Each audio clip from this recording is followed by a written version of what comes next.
Okay. So let us start. So in this, this is slightly difficult portion. So that's why I thought I'll give you a video lecture or a live lecture.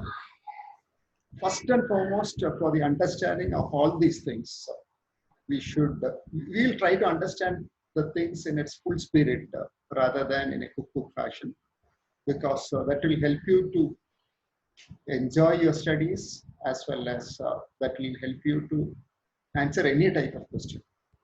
So first thing which you should register in your mind is a nonlinear system is represented by vector differential equation. This is a very big equation. It's x dot is equal to f of x1, x2. So let us consider a simple equation. This simple equation has this is a second order nonlinear differential equations. We have two state variables, x1 dot and x2 dot. X1 dot is f1 of x1, x2. x2 dot is equal to f2 of x1, x2. So we have to study only second order systems for phase plane analysis. So whenever you get a problem, whenever you are trying to analyze, your goal should be to represent the system as x1 dot is equal to f1, x1, x2. And x2 dot is equal to f2, x1, x2.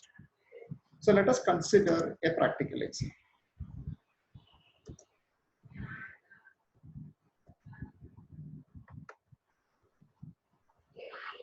So in this, we will be talking about a simple nonlinear system. I want you to get the concept clear. So we'll consider a very simple nonlinear system. Then I'll try to explain you what is a phase trajectory. Once you understand what is phase trajectory, things will be very simple. Then another important point is equilibrium points. And this is this you can study in a cookbook fashion, types of singular points. In many exams, they ask this question. So study this. All of you should get, if somebody asks you a 5-mark question, you should get this. And that's very easy. You have to draw some figures. And the most difficult part is phase plane analysis. So today we finish analytical method and method of isoplane. We will have it in next class. So let us consider a very simple system. So the system which you knew. This is a spring. Spring is there, mass is there, and there's a friction is there, or there could be a dashboard.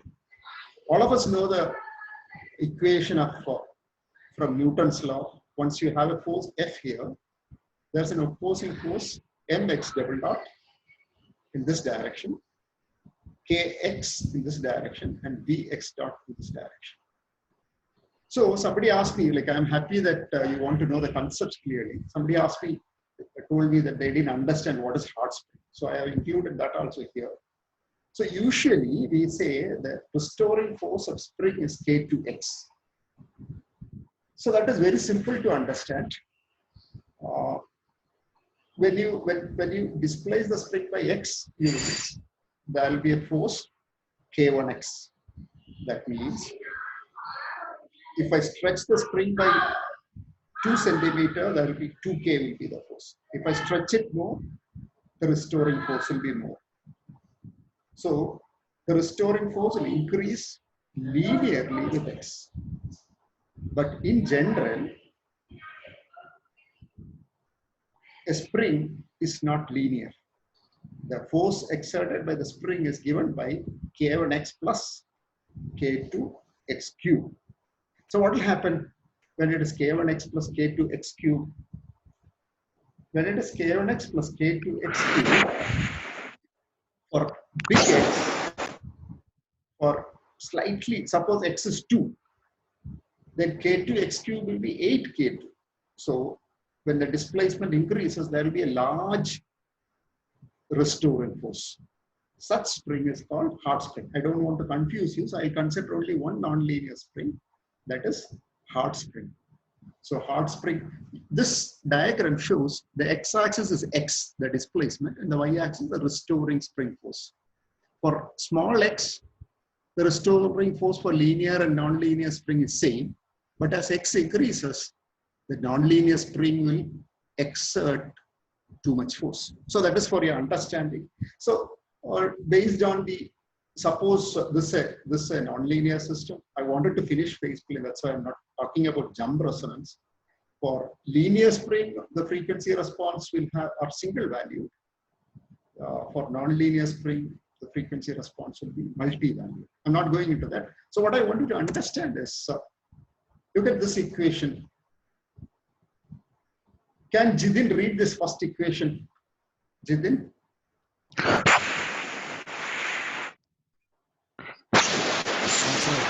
M d square x by dt square plus f dx by dt plus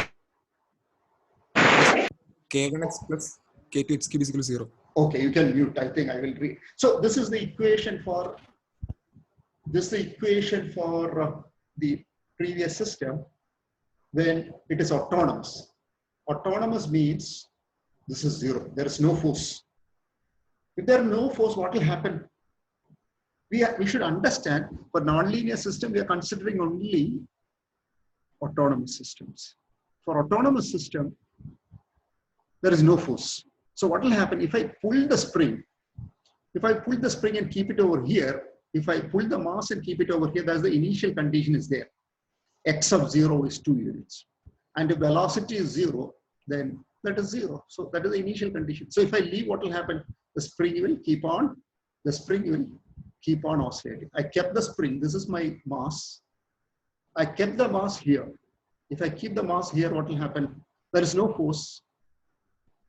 But if I leave, what will happen? It will oscillate. What is this oscillation?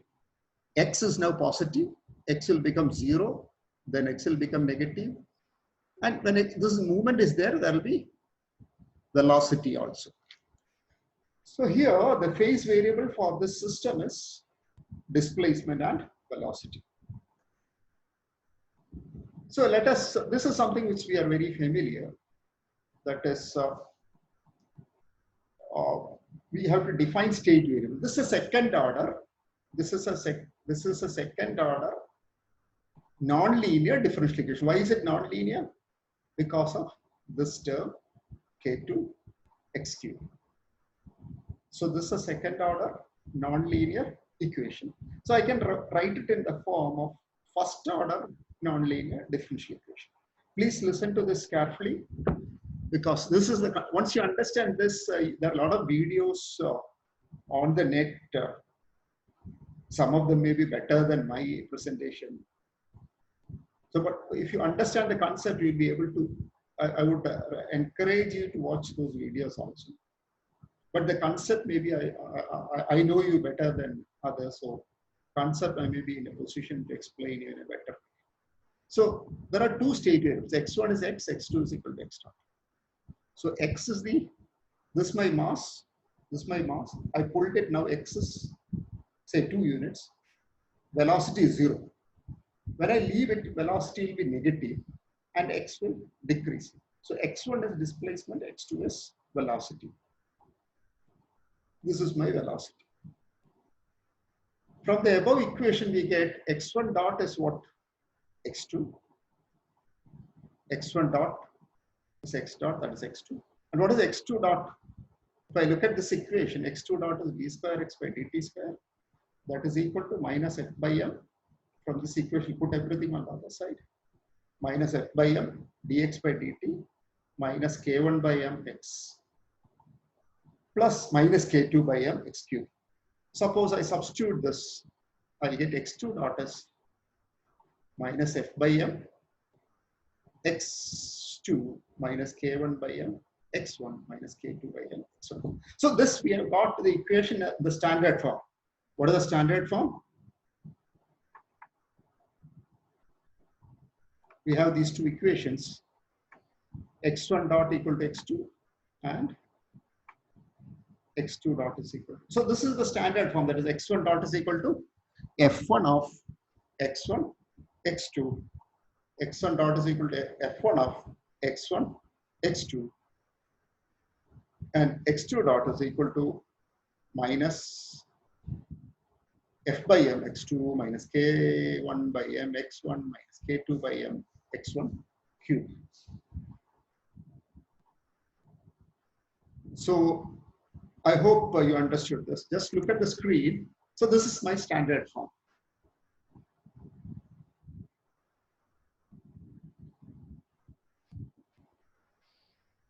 So I want you to register this very well.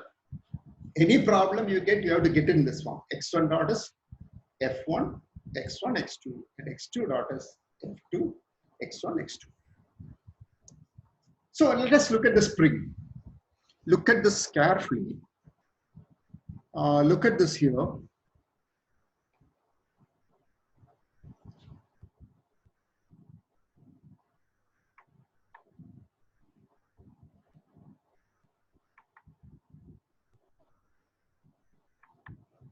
Look at this.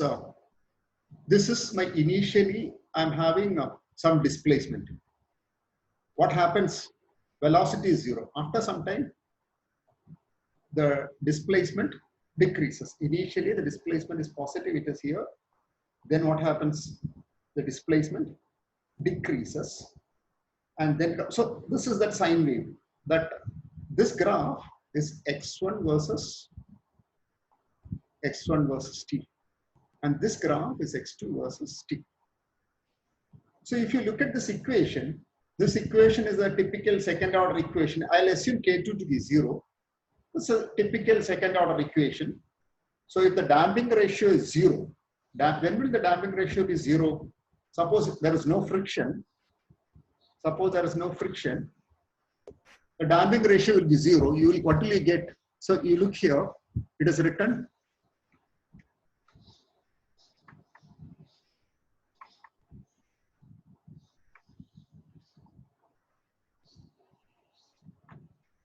damping ratio is 0. So what happens? This is the phase trajectory. And this plane is called the phase plane. It has x1 axis, x2 axis. It is same as state space or state plane. Here you have only 2 variables. And you can use, that is, sometimes you may get a 5 marks question. What are the limitations of phase plane analysis? Limitation is you can use phase plane analysis only to study, analyze what? Second order system. So here you can see that x1 is 0, x1 is 2, x2 is 0. After some time, x1 decreases, x2 increases, x2 is negative. After some time, x1 will become negative. So when I'm here, x1 is positive, here x1 is 0, and velocity is negative in this direction. And when I reach here, what happens? X2 is negative, and then velocity will be positive. Then x2 will become 0, x1 will become 0, and so it moves. So you should be able to, I would recommend that you try to get this plot in MATLAB. Suppose theta is greater than, less than 1, what will happen? It's a damped system. The phase trajectory starting from here will not go in circles. Here it is going in circle. If there is some damping, what will happen? So this you know about many situations. Say if you have a simple pendulum, what will happen? If there is no friction, the pendulum will move from 30 degree plus 30 degree to minus 30 degree.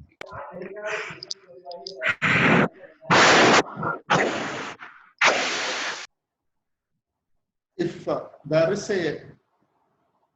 there is friction, then what will happen? The oscillation will die down. You can see here, x1 is maximum. After some time, it will come and become 0.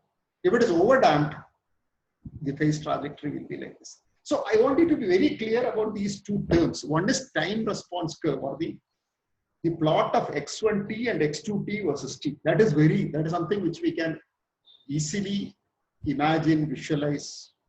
Now, instead of plotting x1 versus t and x2 versus t, we'll take time as a parameter and plot x1, x2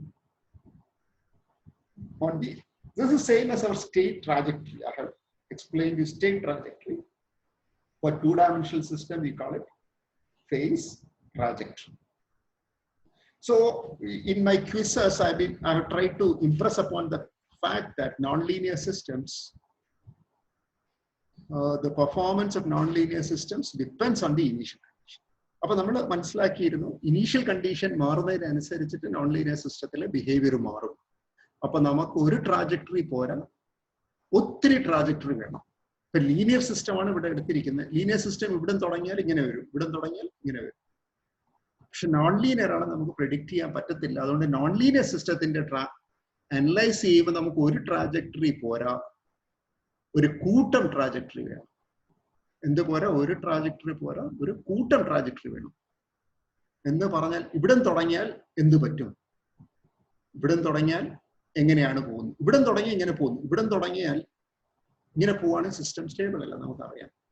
ഇവിടെ തുടങ്ങിയാൽ ഇങ്ങനെ പോവാണെങ്കിൽ system stable അല്ല. നമുക്ക് എന്ത് വേണം? എല്ലാ പോയിന്റും തുടങ്ങിയാലും ഉള്ള ട്രാജക്ടറി നമുക്ക് വേണം. ക്ലിയർ ആയോ? ഞാൻ ഒന്നുകൂടെ പറയാം. ഫേസ് ട്രാജക്ടറി എന്ന് പറയുന്നത് അതാണ് ഇതിലൊരു അടിസ്ഥാനപരമായിട്ടുള്ള കാര്യം. നമുക്ക് ഇക്വേഷൻ ഉണ്ട്, ഈ രണ്ട് ഇക്വേഷൻ ഉണ്ട്. ഈ രണ്ട് ഇക്വേഷന് നമുക്ക് പ്ലോട്ട് കിട്ടും. ഇതാണ് x1 t, x1 versus t, x2 versus t. അപ്പൊ t ഈക്വൽ ടു 0 ഒരു പോയിന്റ് ഒരു കുത്തിട്ടു, t ഈക്വൽ ടു വേറെ വാല്യൂവിന് ഒരു കുത്തിട്ടു. ഓരോ ടിയുടെ വാല്യൂവിന് ഓരോ കുത്തിട്ട് കഴിഞ്ഞാൽ നമുക്ക് എന്ത് കിട്ടും? ഒരു ലോക്കസ് കിട്ടും. ഇതിനെയാണ് നമ്മൾ ഫേസ് ട്രാജക്ടറി എന്ന് പറയുന്നത്. നമ്മുടെ ഈ പഠനം ഫേസ് ട്രാജക്ടറി വരയ്ക്കുക എന്നുള്ളതാണ് എക്സാമിനേഷൻ പോയിന്റ് ഓഫ് വ്യൂവിലും നമുക്ക് ആവശ്യമായിട്ടുള്ളത്. അപ്പൊ അതിനുവേണ്ടി ആദ്യം നമുക്ക് ഫേസ് ട്രാജക്ടറി എന്താണെന്ന് മനസ്സിലാകണം. അത് കഴിഞ്ഞ് നമുക്ക് ഫേസ് ട്രാജക്ടറി വരയ്ക്കാൻ പറ്റണം. അപ്പൊ ഞാനൊന്ന് പോസ് ചെയ്യാം, ഞാൻ എൻ്റെ മൈക്ക് മ്യൂട്ട് ചെയ്യാം. ഞാൻ ഓരോരാളും, ഞാൻ എല്ലാവരും പേര് പറയാം. ജിത്തിൻ, പിന്നെ ആരാണ്, ഫാത്തിമ, പിന്നെ ജിഷ്ണു. ഇവര് 3 പേരും ഒന്ന് റെസ്പോണ്ട് ചെയ്യണം. അവരെ മൈക്ക് അൺമ്യൂട്ട് ചെയ്ത്. ഫേസ് എന്താ റെസ്പോണ്ട് ചെയ്യേണ്ടത്? വാട്ട് ഇസ് ഫേസ് ട്രാജക്ടറി എന്ന് എന്താണെന്ന് പറയണം. Jacob also. അപ്പൊ ഞാൻ ഒരു ഓർഡർ പറയാം. ജേക്കബ്, ജിതിൻ, എല്ലാം ജെ എന്നിരിക്കട്ടെ. ജേക്കബ്, ജിതിൻ ആൻഡ് ജിഷ്ണു, പിന്നെ ഫാത്തിമ. ആ ഓർഡറിൽ ജേക്കബ്, ജിതിൻ, ജിഷ്ണു, ഫാത്തിമ എന്താണ് ഫേസ് ട്രാജക്ടറി എന്ന് പറയണം. അവരെ മൈക്ക് മാത്രം അൺമ്യൂട്ട് ചെയ്യുക. ഞാൻ എൻ്റെ മൈക്ക് മ്യൂട്ട് ചെയ്യട്ടെ. എൻ്റെ മൈക്ക് എവിടെ പോയി?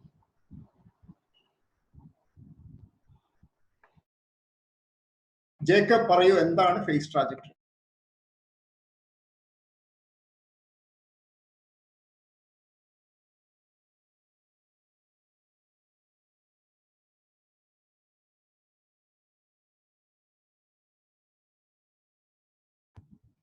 ജേക്കബിനെ കാണുന്നില്ല, അതുകൊണ്ട് ജിതിൻ തന്നെ പറയൂ. ജിതിൻ പറഞ്ഞു കഴിഞ്ഞിട്ട് ജേക്കബിന് പറയാം, ജേക്കബ് ഉണ്ടെങ്കിൽ. അത് കഴിഞ്ഞ് Jishnu. Okay sir. Phase trajectory എന്ന് പറഞ്ഞാൽ ഇപ്പോൾ ആ സ്പ്രിംഗ് മാസ് സിസ്റ്റം നമ്മൾ കൺസിഡർ ചെയ്യുകയാണ്. അതിൽ സ്പ്രിങ്ങിനെ നമ്മൾ ഒരു h1 എന്നുള്ള ഒരു ഡിസ്പ്ലേസ്മെന്റിലേക്ക് കൊണ്ടുവന്നു. എന്നിട്ട് അതിനെ ഡിസ്പ്ലേസ് ചെയ്യുമ്പോൾ ഓരോ പോയിന്റിലുള്ള x1ന്റെയും x2ന്റെയും വേരിയേഷൻ ആണ് നമ്മൾ ട്രജക്ടറി ആയിട്ട് പ്ലോട്ട് ചെയ്യുക. അപ്പോൾ നമുക്കൊരു ലോക്കസ് കിട്ടും. ആ ലോക്കസിനെ പറയുന്ന പേര്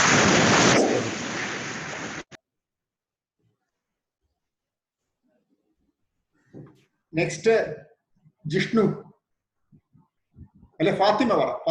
ഫാത്തിമ വന്നിട്ടുണ്ടോ? ഫാത്തിമ. Hello sir. പറഞ്ഞേ. നമ്മള് ഒരു സ്പ്രിങ്ങിനെ, നമ്മൾ നേരത്തെ കാണിച്ച ഫിഗറിൽ സ്പ്രിങ്ങിനെ ഡിസ്പ്ലേസ് ചെയ്യുമ്പോൾ അതിനെ കറസ്പോണ്ടിങ് ആയിട്ടുള്ള പോയിന്റ്സ് വെച്ച് പ്ലോട്ട് ചെയ്യുന്ന ഒരു പ്ലോട്ടാണ് ഫേസ് ട്രാജക്ടറി എന്ന് എനിക്ക് മനസ്സിലായത്.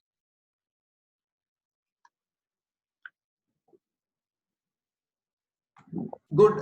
ജിഷ്ണു ഉണ്ടോ? ജിഷ്ണു.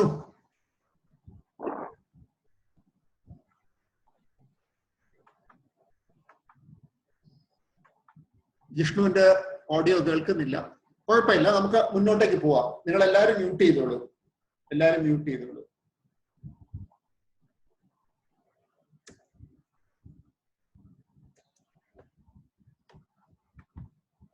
അപ്പൊ ഇതാണ് ഒരു ഫേസ് പോർട്രേറ്റ്. ഫേസ് പോർട്രേറ്റ് എന്ന് പറഞ്ഞാൽ നമ്മൾ നേരത്തെ വരച്ചാണ്. എയിൽ നിന്ന് തുടങ്ങിക്കഴിഞ്ഞാല്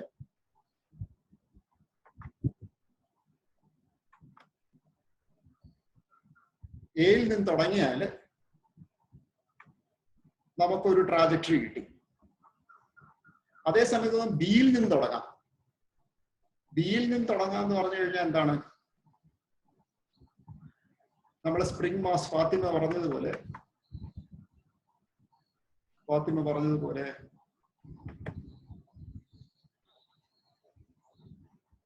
പറഞ്ഞതുപോലെ ബിയിൽ നിന്ന് തുടങ്ങിക്കഴിഞ്ഞാല് എന്ത് കിട്ടും? നമുക്ക് ബിയിൽ നിന്ന് തുടങ്ങാന്ന് പറഞ്ഞാൽ എന്താണ്? ഞാൻ ഒരു ക്വസ്റ്റ്യൻ ഒരാളോട് കൂടെ ചോദിക്കാം. ബി എന്ന് പറഞ്ഞ എന്താണ് നമ്മളെ സംബന്ധിച്ചിടത്തോളം? ജാസിമിന് എന്നെ കേൾക്കാവോ? കേൾക്കാം. ബിയിൽ നിന്ന് ട്രാജക്ടറി തുടങ്ങാന്ന് പറഞ്ഞ എന്താണ് അർത്ഥം? പി എന്ന് വെച്ച് കഴിഞ്ഞാല് x1 = 0 x2 = ഒരു മാക്സിമം വരുന്ന വെലോസിറ്റി ഡൗൺ ചെയ്യും, ഡിസ്പ്ലേസ്മെന്റ് വരും. അതിന്റെ ഇക്വിലിബ്രിയം പോയിന്റിൽ ഒരു വെലോസിറ്റി ഉണ്ടാവുന്ന. Very good. എല്ലാവർക്കും ക്ലിയർ ആണല്ലോ? അപ്പൊ നമുക്ക് ഫേസ് പോർട്രേറ്റ് എന്താന്ന് മനസ്സിലായല്ലോ. ഫേസ് പോർട്രേറ്റ് എന്ന് ഉദ്ദേശിക്കുന്നത് നമ്മൾ ഫേസ് പ്ലെയിനിൽ എവിടുന്ന് തുടങ്ങിയാലും നമുക്ക് ട്രാജക്ടറിക്ക് എന്ത് സംഭവിക്കും എന്ന് പറയുന്നതിനാണ് നമ്മൾ എന്ത് പറയുന്നത്? ഫേസ് പോർട്രേറ്റ് എന്ന് പറയുന്നത്. അപ്പൊ നമ്മൾ 3 വേർഡ്സ് പഠിച്ചു. Phase plane, phase trajectory and phase portrait. ഇനി നമുക്ക് വളരെ എളുപ്പമുള്ള കാര്യം പഠിക്കാം, സിംഗുലർ പോയിന്റ്സ്. അപ്പം നമ്മൾ ഇപ്പൊ ഇത് ഇക്വേഷൻ ഞാൻ കുറെ പ്രാവശ്യം ആവർത്തിച്ചു, അതുകൊണ്ട് ക്ലിയർ ആണെന്ന് വിചാരിക്കുന്നു. x1 dot equal to f1 x1 and x2 dot is equal to ഈ രണ്ട് ഇക്വേഷൻ. ഇത് 0 ആയി പോകുന്ന സ്ഥലത്ത് അതിനെയാണ് നമ്മൾ എന്ത് പറയുന്നത്? ഇക്വിലിബ്രിയം പോയിന്റ് അല്ലെങ്കിൽ സിംഗുലർ പോയിന്റ് എന്ന് പറയുന്നത്. അതിനുള്ള കാരണം x1 dot 0 ആകാന്ന് പറഞ്ഞാൽ ഡെറിവേറ്റീവ് 0 ആണ്. അപ്പൊ നമുക്ക് ഒന്നും അവിടെ സംഭവിക്കില്ല. അങ്ങനെയുള്ള പോയിന്റിനെയാണ് നമ്മൾ ഡെറിവേറ്റീവ് 0 എന്ന് പറഞ്ഞാൽ പിന്നെ x1 അനക്കയില്ല, x2 0 എന്ന് പറഞ്ഞാൽ x2 അനക്കയില്ല. അപ്പൊ എവിടെയാണോ നിൽക്കുന്നത് അവിടെ നിൽക്കും. അങ്ങനെയുള്ള പോയിന്റിനെയാണ് നമ്മൾ സിംഗുലർ പോയിന്റ്സ് അല്ലെങ്കിൽ ഇക്വിലിബ്രിയം പോയിന്റ്സ്. അപ്പൊ നമുക്ക് പരീക്ഷ പോയിന്റ് ഓഫ് വ്യൂവിൽ വളരെ ഒരു ഡിസ്ക്രിപ്റ്റീവ് ക്വസ്റ്റ്യൻ ചില സമയത്ത് വരാവുന്നത് ക്ലാസിഫിക്കേഷൻ ഓഫ് സിംഗുലർ പോയിന്റ്സ് ആണ്. ഇത് വളരെ ഇമ്പോർട്ടന്റ് ആണ്, ഈസിയാണ്. അപ്പൊ എന്തൊക്കെയുണ്ട് സിംഗുലർ പോയിന്റ്? 4 തരത്തില് സിംഗുലർ പോയിന്റ്സ് ഉണ്ട്. എന്തൊക്കെയാണ്? It is node, saddle point, focus and vortex. Node എന്ന് പറഞ്ഞു കഴിഞ്ഞാൽ ഇതാണ് നമ്മൾ നേരത്തെ കണ്ട എക്സാമ്പിൾ. എവിടുന്ന്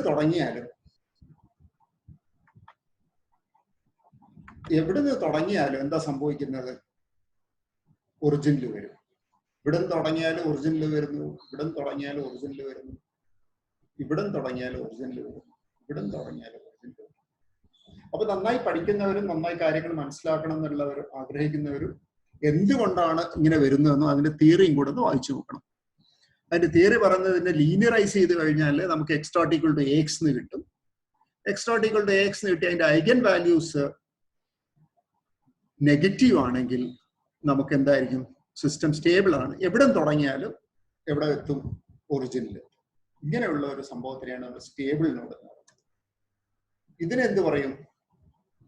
എവിടെ തുടങ്ങിയാലും അങ്ങ് പുറത്തേക്ക് പോവുകയാണ്. അങ്ങനെയുള്ള കാര്യത്തിന് നമ്മൾ അൺസ്റ്റേബിൾ നോഡ് എന്ന് പറയും. ഇത് കണ്ടോ? ഇതാണ് നമ്മളെ ഭയങ്കര ഇനീഷ്യൽ കണ്ടീഷനെ ഡിപ്പെൻഡ് ചെയ്യുന്നത്. ഇവിടെ നിന്ന് ഒരു ട്രാജക്ടറി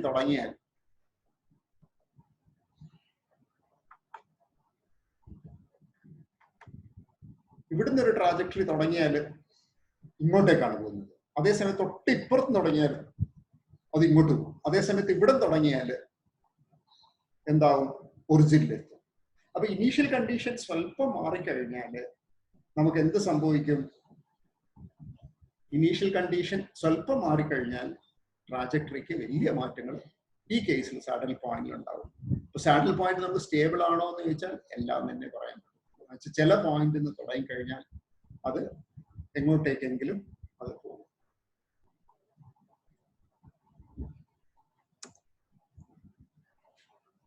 അപ്പൊ ഇത് വേറെ ടൈപ്പ് ഒരു ലിമിറ്റ്സ്. ഇതിനെയാണ് നമ്മൾ പറയുന്നത് ഫോക്കസ് എന്ന് പറയുന്നത്. ഇവിടെ തുടങ്ങിയാൽ കറങ്ങി കറങ്ങി കറങ്ങി ഒറിജിനിലെത്തും. ഇവിടുന്ന് ഇത് അൺസ്റ്റേബിൾ ഫോക്കസ് ആണ്. എവിടെന്നെങ്കിലും തുടങ്ങിക്കഴിഞ്ഞാൽ അത്. അപ്പൊ ഫോക്കസ് ഉണ്ടാവുന്നത് എപ്പോഴാന്ന് വെച്ചു കഴിഞ്ഞാൽ നമ്മുടെ x∗AXന്റെ ലീനിയറൈസ്ഡ് വേർഷൻ ജാക്കോബിയൻ എടുത്തു കഴിഞ്ഞാൽ അതിന്റെ ഐഗൻ വാല്യൂസ് കോംപ്ലക്സ് ആണെങ്കിൽ നമുക്ക് സിംഗുലർ പോയിന്റ് എന്തായിരിക്കും? ഫോക്കസ് ആയിരിക്കും. ജാക്കോബിയന്റെ ഐഗൻ വാല്യൂസ് കോംപ്ലക്സും റിയൽ പാർട്ട് പോസിറ്റീവ് ആണെങ്കിൽ നമുക്ക് ഒരു അൺസ്റ്റേബിൾ ഫോക്കസ് കിട്ടും. പിന്നെന്താണ്? വോർട്ടെക്സ് എന്ന് പറഞ്ഞാൽ ചുഴിയാണ്. അപ്പൊ ഞാൻ ഒരു ക്വസ്റ്റ്യൻ ചോദിക്കാം. സാനി അൺമ്യൂട്ട് ചെയ്തോളൂ. സാനി അൺമ്യൂട്ട്. സാനി കേൾക്കാവോ? എന്തൊക്കെയാണ് different types of singular points? Singular point, stable, unstable, saddle points, stable focus, unstable focus. ഒന്നുകൂടെ പറഞ്ഞേ. സ്റ്റേബിൾ അൺസ്റ്റേബിൾ എന്ന് പറഞ്ഞാൽ കേട്ടില്ല. സ്റ്റേബിൾ പോയിന്റ്സ് എന്ന് പറഞ്ഞാൽ ഏത് സ്റ്റേബിൾ പോയിന്റ് അല്ല, സ്റ്റേബിൾ നോഡ്. സ്റ്റേബിൾ നോഡ് എന്നാണ് പറയുന്നത് കേട്ടോ. Stable node. Okay, stable node പറഞ്ഞേ എന്തൊക്കെയാണ്? അപ്പൊ അതില് ഏത് പോയിന്റിൽ തുടങ്ങിയാലും അത് ഒറിജിനിൽ തന്നെ എത്തും. എവിടുന്ന് തുടങ്ങിയാലും ഇറസ്പെക്റ്റീവ് ഓഫ് ദ. പിന്നെ എന്താണ്? പിന്നെ unstable node. Okay. Unstable node എന്ന് പറഞ്ഞാൽ അത് ഔട്ട്വേർഡ് ആയിരിക്കും. എവിടുന്ന് തുടങ്ങിയാലും അത് ഔട്ട്വേർഡ് പൊസിഷനിലേക്കായിരിക്കും പോകുന്നത്. അടുത്തത് സാഡിൽ പോയിന്റ്സ്. സാഡിൽ പോയിന്റ്സ് എന്ന് പറഞ്ഞാൽ ഒറിജിനെ ഡിപ്പെൻഡ് ചെയ്തോണ്ട് സ്റ്റേബിൾ ആണോ അൺസ്റ്റേബിൾ ആണോ നമുക്ക് ഒറിജിനല്ല, ഇനീഷ്യൽ കണ്ടീഷൻ. ഇനീഷ്യൽ കണ്ടീഷനെ ഡിപ്പെൻഡ് ചെയ്തോണ്ട് സ്റ്റേബിൾ ആണോ അൺസ്റ്റേബിൾ ആണോ നമുക്ക് കണ്ടുപിടിക്കാൻ പറ്റും. ഓക്കേ. അടുത്തത് പിന്നെ സ്റ്റേബിൾ ഫോക്കസ്. അത് ഒരു സ്പൈറൽ പോലെ ഒറിജിനിലേക്ക് ഇനിഷ്യൽ പോയിന്റിലേക്ക് പോവുകയാണെങ്കിൽ അത് സ്റ്റേബിൾ ഫോക്കസ് ആയിരിക്കും. പിന്നെ അൺസ്റ്റേബിൾ ഫോക്കസ് ആണെങ്കിൽ ഇനീഷ്യൽ കണ്ടീഷനിൽ നിന്ന് ഔട്ട്വേർഡ് ആയിട്ട് സ്പൈറൽ ആയിട്ട് പോവും. പിന്നെ Okay, good. So you can mute your mic. Okay, thank you. പിന്നെ വോർട്ടെക്സ്. വോർട്ടെക്സ് പറഞ്ഞില്ല. വോർട്ടെക്സിനെ പറ്റി പറഞ്ഞില്ല. എന്താണ് വോർട്ടെക്സ്? ഞാൻ പറഞ്ഞു. വോർട്ടെക്സ് എന്ന് പറഞ്ഞാൽ സർക്കുലർ ആയിട്ട് ഒരു വോർട്ടെക്സ് എന്ന് പറഞ്ഞാൽ ചുഴി പോലെയാണ്. എവിടെയാണോ തുടങ്ങുന്നത് അവിടെ തന്നെ ഇങ്ങനെ കറങ്ങി കറങ്ങി നിൽക്കും. അതാണ് വോർട്ടെക്സ്.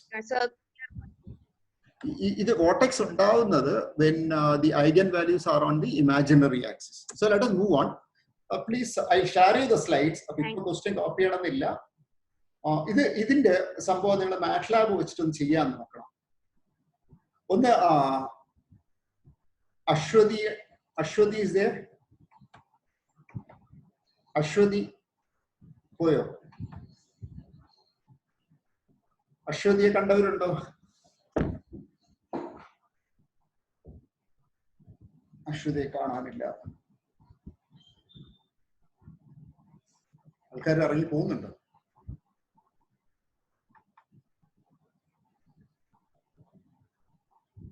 യെസ്, നജ്മയുടെ connection. So Saranya, can you hear me? ഒരു ക്വസ്റ്റ്യൻ ഒന്ന് വായിച്ചേ. ക്വസ്റ്റ്യൻ ഒന്ന് വായിച്ചേ, സ്ക്രീനിൽ കാണുന്ന. For the system given below, given capacitor is initially charged to 10 volt. If R is equal to 0, show that the phase trajectory will be a circle. If greater than 0, what will be the nature of phase trajectory? All of you please do this exercise later on. Okay. സംശയം ഉണ്ടെങ്കിൽ എൻ്റെ അടുത്ത് ചോദിക്കുക.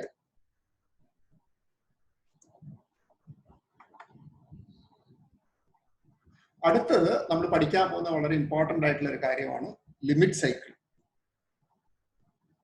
പിന്നെ ഒരു announcement ഉണ്ട്. നമ്മൾ 11:15 ആകുമ്പോൾ ഈ സെഷൻ അങ്ങ് തീരും. 11:10 ആകുമ്പോൾ നമ്മുടെ ജിത്തിൻ ഒരു ഇൻവിറ്റേഷൻ അയച്ചിട്ടുണ്ട്. അതെല്ലാവരും ആക്സെപ്റ്റ് ചെയ്തിട്ട് നമ്മൾ 11:30 അടുത്ത ക്ലാസ് തുടങ്ങും.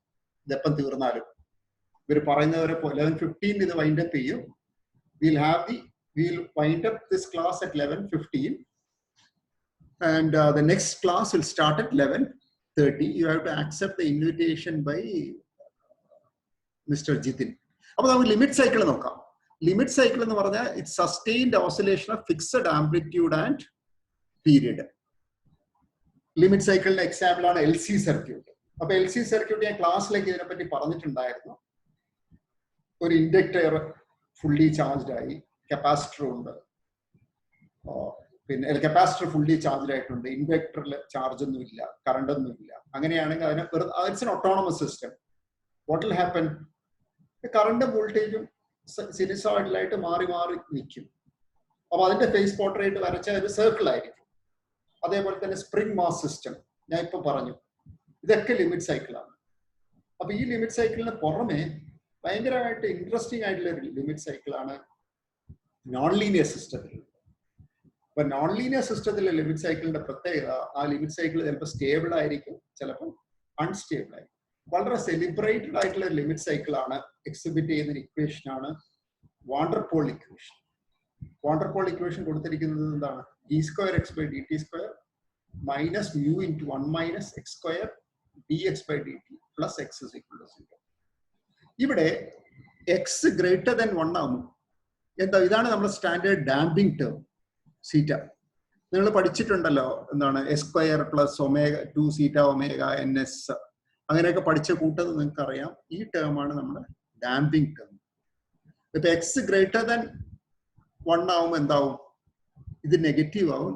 This will be positive damped. നമുക്ക് അതിന്റെ പ്ലോട്ട് നോക്കാം. അപ്പൊ ഇവിടെ ഇതൊരു ലിമിറ്റ് സൈക്കിൾ എക്സിബിറ്റ് ചെയ്യും. എന്തെങ്കിലും കാരണവശാൽ x > 1 ആണെന്നിരിക്കും. അപ്പൊ ഡാമ്പിംഗ് നെഗറ്റീവ് ആയതുകൊണ്ട് അത് വന്ന് ഈ ട്രാജക്ടറി വന്ന് എന്ത് പറ്റും? ഈ ട്രാജക്ടറി ഇങ്ങനെ വന്ന് ഇവിടെ ചേരും. ഇവിടെ തുടങ്ങിയാലോ അതും ട്രാജക്ടറി വന്ന് ഇവിടെ വന്ന് ചേരും. ഉള്ളിൽ തുടങ്ങിയാൽ x 1 കുറവാണെങ്കിൽ അൺസ്റ്റേബിൾ ആയിരിക്കും. അപ്പൊ ഇവിടെ തുടങ്ങുന്ന ട്രാജക്ടറി ഇവിടെ തുടങ്ങുന്ന ട്രാജക്ടറി. അപ്പൊ ഈ ലിമിറ്റ് സൈക്കിൾ സ്റ്റേബിൾ ആണ്. ഈ ഇക്വേഷൻ എടുത്ത് നോക്ക്, μ × 1 - x². x > 1 ആണെങ്കിൽ വലിയ എക്സിന്റെ വില വലുതാകുമ്പോൾ ഇതെന്താവും? എക്സിന്റെ വില വലുതാവുമ്പോൾ ഇതെന്താവും? സാനി, എക്സിന്റെ വില വലുതാവുമ്പം d²x μ × 1 - x² എന്നുള്ള ടേം നെഗറ്റീവ് ആവും, മോർ നെഗറ്റീവ് ആവും. ഓക്കെ, എന്ന് പറയുന്നത് നെഗറ്റീവ് ഡാമ്പിംഗ് ആവും. ഡാമ്പിംഗ് എന്ന് പറയുന്നത് നമുക്കറിയാം ഓസിലേഷൻ കുറയുന്നറിയാം. നെഗറ്റീവ് ഡാമ്പിംഗ് ആവാന്ന് പറഞ്ഞു കഴിഞ്ഞാൽ ഡാമ്പിംഗ് നെഗറ്റീവ് ആകുമ്പോൾ അൺസ്റ്റേബിൾ ആണ്. അപ്പൊ ഇവിടെ നിന്ന് തുടങ്ങുന്ന എല്ലാ ട്രാജക്ടറിയും അങ്ങോട്ട് പുറത്തേക്ക് പോകും. എന്ന് പറഞ്ഞാൽ ഈ ലിമിറ്റ് സൈക്കിൾ സ്റ്റേബിൾ അല്ല. എന്ന് പറഞ്ഞാൽ വല്ല കാരണവശാലും നമ്മുടെ സ്റ്റേറ്റ് ഒന്ന് മാറിപ്പോയാൽ, എന്തെങ്കിലും ഒരു പെർട്ടർബേഷൻ കാരണം കുറച്ചിങ്ങോട്ട് മാറിപ്പോയാൽ ആ ലിമിറ്റ് സൈക്കിൾ എന്ന് തകർന്നു പോകും. അപ്പൊ ഇങ്ങനെയുള്ള ലിമിറ്റ് സൈക്കിളിന് നമ്മൾ എന്ത് പറയും? നമ്മൾ അൺസ്റ്റേബിൾ ലിമിറ്റ് സൈക്കിൾ എന്ന് പറയും. സോ എനി ഡൗട്ട് ഇതുവരെ പറഞ്ഞ കാര്യങ്ങളിൽ എന്തെങ്കിലും ഡൗട്ട് ഉണ്ടോ? So we'll have a break. We will continue at 11:30. Is that okay, Jitin? Hello, Jitin. Hello, കേൾക്കാവോ?